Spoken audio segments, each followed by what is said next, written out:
Tratra ny zaza fisaka, ny zaza entiny ity iray mpianakaviana iray ity ao am-boka. Na dia mbola velona azy ity zaza izay vao 3 volana monja dia tsy maintsy hoe sorona satria ahina tsotomombana rehefa teraka. Nazo efa maty tao an-kibo, volana sy tapany ny voako de couleur ozy izy zareo filazany zareo anazy de tsy maintsy nasorona satria efa lamokany ohatriny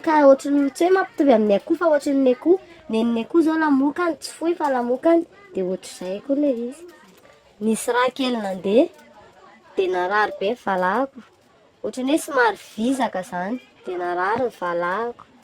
De nisy raha nandeha moa de niteny tamin'izy lehibe moa hoe misy raha mandeha zany de zareo moa niteny hoe ratsy omby zany satria hoe misy bevoka de mandeha raha ohatr'izay de hoe ratsy omby. De somary mbola tsy de nirarahana le izy aloha satria andro hariva le izy. Fa ny ampitsy maraina iny amin'izay le izy mbola nisy raha nandeha moa ny valahako tena navesatra anahy de nanantona rasazy amin'izay za avy eo. De mbola tany aloha de izy hoe manao écho ozy izy. Nanao écho moa efa ohatrany efa tsy nahita ninina izy de nitosehana amin'izay efa rà be mihitsy efa rà zany tambigon'le rasazy. De avy eo de hoe ohatrany efa lasa ozy izy io. De avy eo de naverenana nanao écho fandroany aloha de hoe ao le izy fa efa manify tokony ho boribory zany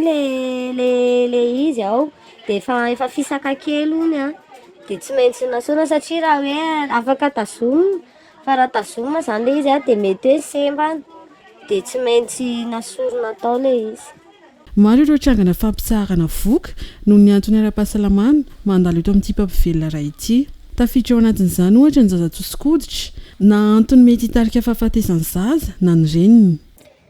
Tao anatin'ny enim-bolana zao teo amin'ny enina teo. Enina tsy maintsy natao an'izay. Misy zao hoe vehivavy bevoka de zaza tsotsikooditra le izy. De tsy maintsy esorina satria manimba an'le reniny. Misy mantsy izy hoe raha zaza tsotsikooditra le izy ka mbola ho tazomina de tsy mety satria na miara-maty izy mianaka ny reniny tsy maintsy havitana de tsy maintsy ohatr'izay de tsy maintsy le zaza zany aloha ny esorina. Miakatra tension be le olona zao le vehivavy mitondra voka de iny tsy mety satria rehefa mamay be de mamay be ao anatiny de tsy maintsy hoe tsy hitomombana le zaza fa tsy maintsy esorina satria raha ohatra raha ho tazomina le izy de na manaraka hatramin'ny ainy le reniny ohatr'izay le izy.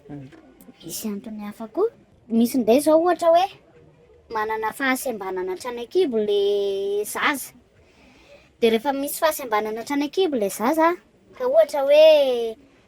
tazomina eny ihany de raha teraka le zaza ary ka ohatra hoe tonga ohatra hoe teraka le zaza de tsy maharitra ela de lasa mitondra ohatrany hoe areti-po fahasemban-tsaina ho an'le reniny satria matetika mantsy ka ohatra zany rehefa misy fahasembanana manomboka hatrany an-kibo le zaza de tsy mateza zany, tsy mateza de hoe aleo tonga de sorohana de mialoha le satria manjary mitondra areti-po ho an'ny reny. Betsaka mantsy ny vehivavy tratran'ny ka ohatran'izay hoe voaolana izy zao avy any de tsy ohatrany hoe tsy mety amin'ny sainy zany nitondra ny zaza iny hoe ty zaza ty azoko tamin'ny fanolanana de raha mitaizana iny ary izy lasa areti-tsaina ho anazy le izy hoe ty zaza ty moa zany de zaza tsy niriko fa azoko tamin'ny fanolanana de nandray sorena izy de nandray lasa hoe teraka iny zaza iny de vonoiny faty de aririny eny an-tsordirana ohatr'izany de ohatr'izay zany le izy hoe izy no misafidy hoe aleo esory ty zaza ty ka le izy efa asany le izy efa asa efa nifana de le izy no mitahotra tsy maintsy satria efa zay io zavatra tsy maintsy atao satria hoe raha tazominao io zany de lasa ohatra hoe na amoy olona roa ianao de tsy maintsy raisina foana izay zavatra tsy tahotra fa hoe asa le izy de efa hatrehana.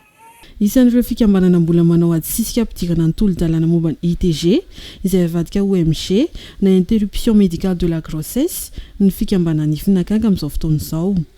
Izany dia mba hisorohana amin'ny fahafatesana eo am-piterahana. Tao anatin'ny izay volana maromaro izay tokoa dia eo amin'ny fikarakarana sy ny fijerevana an'ireo pitsopitsony ahafahana indray zany manolotra n'ilay lalàna ny hetsika ny ifinakanga. Ho azavaiko kely angamba ny ao anatin'izay hoe asa nataona izay teo aloha ny firesahana an'ireo solombavam-bahoaka vaovao satria moa zany fantatritsika hoe nisy ireo solombavam-bahoaka vaovao ary misy ihany koa tonga dia nanantona hoe hiara-iasa. Araka ny fantatritsika moa zany dia misy eo amin'ny 12 ireo ny solombavam-bahoaka izay mahita fa fotoanany zao anovana amin'izay an'iny lalàna iny ary indrindra hoe ny resahana anazy satria ny fampiresahana no tena zava-dehibe indrindra ao anatin'ny hoe zava-misy eto Madagasikara. Ao anatin'izay moa zany dia songanina manokana ramatoa izay solombavam-bahoaka avy any Faravangana tarika ihany koa an'ireo solombavam-bahoaka hafa hiresaka sy anadiady momba ny tolo-dalàna. Tao anatin'izay ihany koa ny fifampiresahana sy fivoriana tamin'ireo avoka izay nandinika an'ilay tolo-dalàna. Rehefa navondrona zany ny asa rehetrarehetra dia hita fa fotoanany zao anolorana an'ilay tolo-dalàna ary manantena fa hiditra ahatsoatsy. Ankoatran'izay ihany koa dia nanao asa lehibe ny hetsika ny ifinakanga miaraka amin'ireo teknisiana satria fantatritsika hoe rehefa ho lany ilay tolo-dalàna dia mbola misy an'ilay antota taratasy ahafahantsika mahafantatra amin'izay hoe ahoana ny ampiarana ilay tolo-dalàna. Ohatra omeko hoe nentina ny tety ny faritra zany iny tolo-dalàna iny na azahoana ny hevitry ny dokotera, azahoana ny hevitry n'ireo mpanao lalàna hoe aiza sy ahoana no ahafahana tena manao azy. Raisiko ohatra hoe raha ohatra ka dokotera roa no ilaina mba ahafahana manome an'ilay alalana dia ahoana zany no atao raha ohatra ka amina toerana tsy misy dokotera anankiroa. Eo ihany koa ilay hoe mety hoe mila avy any amin'ny tribonaly vao afaka manao an'ilay izy inona no atao raha ohatra ka ohatra hoe alavitra be an'ilay tribonaly ilay zaza nisy nanolana. Eo zany zao no asa ataontsika. Eo ihany koa zany ny ataontsika hoe tosika ataon'ny hetsika ny ifinakanga ampahafantarana ny zava-misy eto Madagasikara indrindra hoe niditra ho filohan'ny SADC moa zany Madagasikara. Dia engany eo izahay tsy mpitaro-bato vilam-bava i Madagasikara fa hitovy amin'ireo firenena ao anatin'ny SADC izay efa nandroso be amin'io resaka fampitsarana voka noho ny antony ara-pahasalamana io. Ia, voalohany indrindra moa zany azo atao hoe marina fa nisy an'ilay ady na ahafahana nampiditra an'io tolo-dalàna mahakasika ny hoe ITG io tao amin'ny Assemblée nationale tamin'ny fotoan'androny ary arahantsika mahita tamin'izay fotoana izay fa efa tafiditra le izy fa nisy nitsoahana dia avy eo indray nandresy lahatra foana moa tenanay dia niditra ihany le izy tonga teny amin'ny gouvernementa dia nanome ny heviny zareo teny amin'ny gouvernementa niverina tao amin'ny Assemblée nationale fa tapitra hatreo le izy satria ny antony tsy afaka nanao an'izay dinika teo anivony antenimieram-pirenena zay zany zahay tsisy ny fotoana na ahafahana ny fandresy lahatra tamin'ireo solombavam-bahoaka reo zany donc tsy afaka natao ino moa ty fifampiresahana na hoe discussion en séance plénière zany le izy rehefa avy eo dia nitapitra hatreo zay no nahatonga anazy tsy ahafahana ny roso mihitsy zany. Izy ity moa zany tsy eo ihany amin'ny maha hoe solombavam-bahoaka, ny tombony amin'ny maha solombavam-bahoaka ny tenako dia satria afaka mitondra an'izany ny tenako teo anivon'ny Assemblée nationale fa le faharesen-dahatra kosa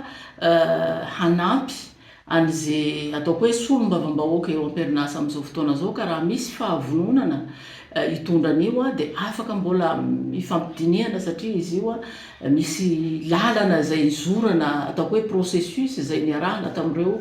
inona moa ty fiarahamonimpirenena anisan'izany ny eo amin'ny finakanga be da be zany ny vehivavy ataoko hoe resy lahatra tam'le izy a de tsy zay ny ataoko hoe tsy miankina tanteraka amin'ny mahasolom-bavam-bahoaka kanefa tombony na solom-bavam-bahoaka ny tenako afaka nitondra an'izany ampelatanana nitondra azy eo anivon'ny assemblée nationale kanefany a afaka mifanampy am'izao satria faharesen-dahatra le izy a tsapako ary fantatro fa ilay ny firenentsika iny tolo-dalàna iny a zay ny mahatonga ana hatram'izao mbola mifandinika foana am'ireo a zay ny famolavola tamin'ny tenako a tamin'iny tolo-dalàna iny ny sakana moa zany de raha mahita fantatra fa raha ohatra ka ny fitondram-panjakana am'izao fotoana zao vonina amin'ny fampandanina ny tolo-dalàna iny ataoko angamba tsisy sakana satria raha ny slogan ny filoham-pirenena am'izao a de milaza fa betsaka loatra ny ankizy hitanareo reny a misy an'ireny tolo-dalàna zay ny lanina natolotry ny vadin'ny filoham-pirenena atao amin'ny assemblée nationale zay ny tenako ihany koa no nitondra azy mahakasika ny violence basée sur le genre ataoko hoe package anankiray ireo tolo-dalàna reo misy an'le hoe fanabeazanaizana zay tanterahany zao fitondram-panjakana zao ataoko hoe tsy lavitra am'izay ty resaka ITG ty satria le izy a natokana ho an'ny inona moa ty vohoka zay efa tsy zoviana amintsika fa raha ohatra ka misy fahasembanana any anaty kiboka iaraha mahafantatra misy ty fahasalaman'ny reny a iarovana koa ny mpitsabo zay manatanteraka an'izay asan'izay ohatran'izay le izy ange tsy zavatra sarotra fa asarotana fotsiny ka miankina fotsiny izy io ny resaka hoe fahavononantsika hoe hiroso hanatanteraka an'izay lalàna zay fahavononana zany indrindra eo amin'ny fitondram-panjakana raha bebe kokoa